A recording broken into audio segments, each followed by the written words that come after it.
Já estamos de volta com a análise direta, hoje recebendo aqui a psicoterapeuta Lu de Olivier, falando sobre crime passional.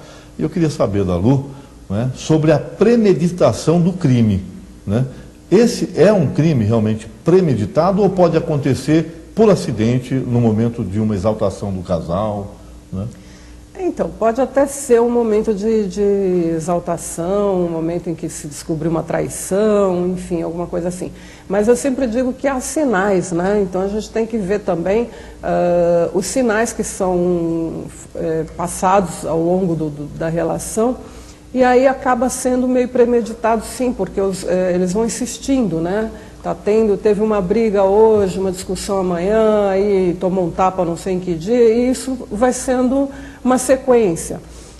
Então eu sempre digo, talvez eu seja até meio radical nesse sentido, mas quando a pessoa quando o casal já teve um atrito mais sério, mais grave, que teve algum tipo de agressão, para mim ali, se houver alguma insistência, já é uma premeditação, porque já se insistiu naquela situação, né? Já então foi não precisa ser caracterizado por um plano arquitetado para se acabar com o parceiro. Não, dificilmente, a não ser quando é o caso de abandono, aí realmente pode ter uma premeditação no sentido de arquitetar esse crime, né? Mas entre os casais também que não estão se entendendo e tem brigas constantes e muitas cenas de humilhação em público, geralmente tem, né, os casais submissos, possessivos, aquela coisa de encaixe, né, da possessão, da possessividade, aliás. Então, e nesse sentido, a premeditação, sim, né, de estar insistindo numa relação que não está dando certo, né? Já teve uma agressão, já teve brigas, já teve uma série de fatores, que são os sinais que eu falei. Então, nesse momento, o ideal é que se converse e realmente se separe, né? Eu acho que quando já teve algum tipo de agressão, já não tem mais o que se... E Lu, uma questão que me chamou a atenção agora, o criminoso passional, ele pode repetir por mais vezes um crime dessa natureza? Vamos dizer, de forma geral, ele pode se tornar um serial killer, por exemplo, ele pode ter dificuldades de relacionamento, dificuldade para amar, confundir um outro sentimento com amor, se ver decepcionado várias vezes em vários relacionamentos, e matar de uma forma que ele ainda consiga se manter longe da justiça para praticar isso outras vezes? Dificilmente ele vai se tornar um serial killer, né? Existem fatores que diferenciam um de outro, né? O serial killer é um cidadão, uma pessoa que não tem nenhum sentimento, né, pelo que ele está fazendo, né? Ele também não dá para a gente aprofundar muito, é um assunto bem complexo, mas ele diferencia do crime passional, daquele que cometeu um crime passional, porque ele estava perdendo o objeto da paixão dele naquele momento, né? Agora, dificilmente uma pessoa que já cometeu esse crime, ela vá novamente repetir esse processo, porque o mínimo que vai acontecer, ou ela vai presa, ou se não for, se ela conseguir se escapar, né, ela vai procurar algum tipo de tratamento, ou mesmo que ela não procure, vai ser forçada a isso, quer dizer, a própria sociedade vai fazer com que ela direcione de uma outra forma, né? E já no caso do serial killer, não, ele vai matando indefinidamente, ele não tem assim às vezes ele tem um processo de escolher a vítima, o tipo de vítima que ele quer, né? Mas não necessariamente que seja uma pessoa que ele tenha amado, tenha se apaixonado, ele não tem acho que não tem nem esse tempo, né, de programar uma paixão, ele vai matando simplesmente, já é outra coisa. E agora a questão da família, a família percebe que de uma vez ou outra, a mãe, por exemplo, percebe a filha que vem se alojar em casa, na casa dela, né, depois de casada e tudo, tem marcas de agressão, tudo. Como é que a família deve se comportar? Esconder, preservar de alguma outra forma, afastar do marido, afastar da esposa, se já percebeu, né, que tem esse perfil de agressividade, que essas ocorrências estão se repetindo? Como é que a família pode interferir de uma maneira positiva? A família pode interferir no sentido de tentar um diálogo, né, de preferência não com o casal junto, porque não funciona, mas, por exemplo, a mãe percebeu que a filha está com algumas marcas, tomou alguma surra, alguma coisa assim. Ela pode e deve conversar, né, com a filha, tentar entender o que está acontecendo, tentar aconselhar, mas também tem aquele limite, né? Tem algumas pessoas que não querem interferência, então aí depende muito de cada caso, né? Então perceber até que ponto ela pode dialogar com essa filha e conversar. Se houver receptividade, ou seja, se a filha aceitar o conselho da mãe, aí já é um caminho interessante de se seguir, porque aí ela vai poder aconselhar melhor a filha, podem procurar inclusive uma terapia, enfim, pode até salvar essa relação, né? Agora, existem casos que são até meio patológicos, que é justamente o que eu já comentei, de pessoas que vão ficando, né? Elas parece que gostam daquele sistema de relação que se desenvolveu. Então, nesse caso específico, talvez a própria filha já não queira o diálogo, né? Ou no caso do filho, existem casos também de inversão, né? Dos homens que são agredidos, também tem isso. Então, aí depende muito da receptividade que exista, né, nesse primeiro diálogo. Se houver receptividade, obviamente a família pode e deve interferir.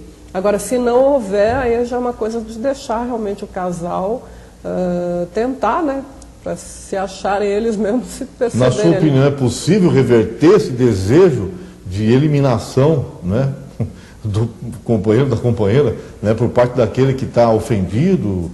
Porque depois que decidiu, ele consegue voltar ainda à sua consciência, retomar a razão e ver que realmente isso não é solução para o... Teoricamente seria possível, mas na maioria das vezes isso não acontece, porque a pessoa, quando ela começa a premeditar isso, ela já está num grau assim de desequilíbrio total. Então, dificilmente ela vai questionar e vai voltar na sua decisão, né? O que eu estou falando é uma briguinha simples, a primeira briga do casal, né? Quando ainda foi só uma discussão, deu um tapa, alguma coisa assim, ainda dá para a gente reverter, conversar e tentar. Eu não acho ideal, né? Eu não faria isso, mas eu aconselho bem aquilo, né? Faço o que eu digo, não o que eu faço. Eu aconselho que se tenha um diálogo e que se tente pelo menos mais uma vez. Agora, no caso, se premeditar um crime, aí dificilmente a pessoa que premeditou vai voltar vai voltar atrás, não tem como, né? Ela já... Existiu agora há pouco tempo também outro fato muito triste, que também chocou bastante, que foi de um pescador no Nordeste, né, brasileiro, dele manter relações, né, incestuosas com a filha, e com essa filha ele chegou a ter 7 crianças, 7 filhos, né? Quer dizer, ele é pai e avô das crianças, teve filho também com a filha mais velha.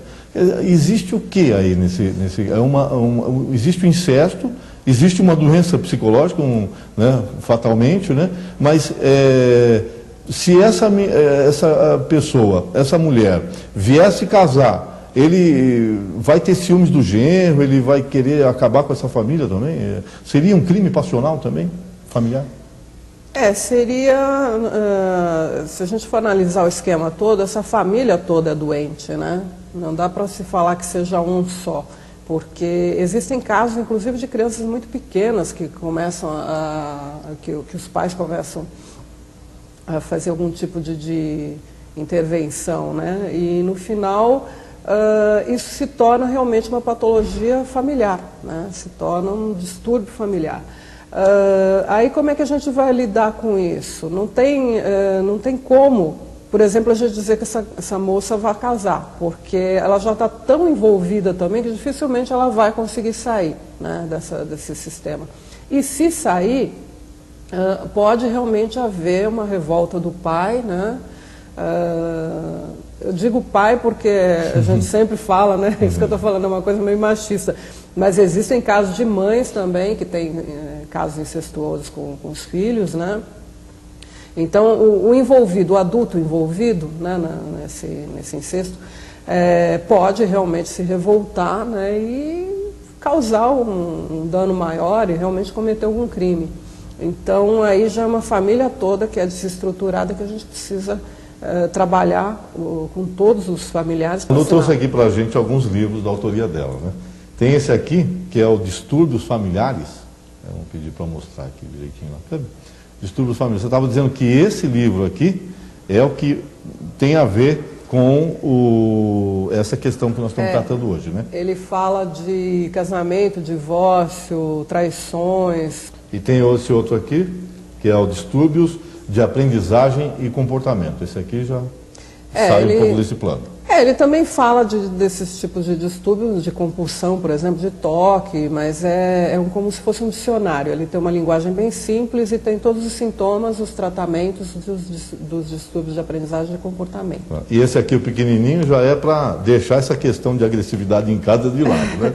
Já é uma terapia para que as pessoas se desprendam dessa agressividade, né? E tenham uma vida tranquila. Ele ensina... em família, nos relacionamentos, né? Saudáveis. Ele ensina tanto musicoterapia, arteterapia, psicopedagogia, tem inclusive planos de aula para professores. E tem um estudo muito legal que foi feito de arteterapia em hospitais psiquiátricos também, né? Interessante. Apesar dele ser pequenininho assim, ele tem muito conteúdo. De um efeito bombástico. Tá ok, então. Queremos agradecer aqui a produção, né, pela presença da Lúlia Olivier, essa psicoterapeuta maravilhosa que esteve conversando com a gente a respeito de crime passional na edição de hoje do Análise Direta. Muito obrigado, viu? Eu que agradeço a oportunidade. Esperamos poder contar com você em outras oportunidades. Sim.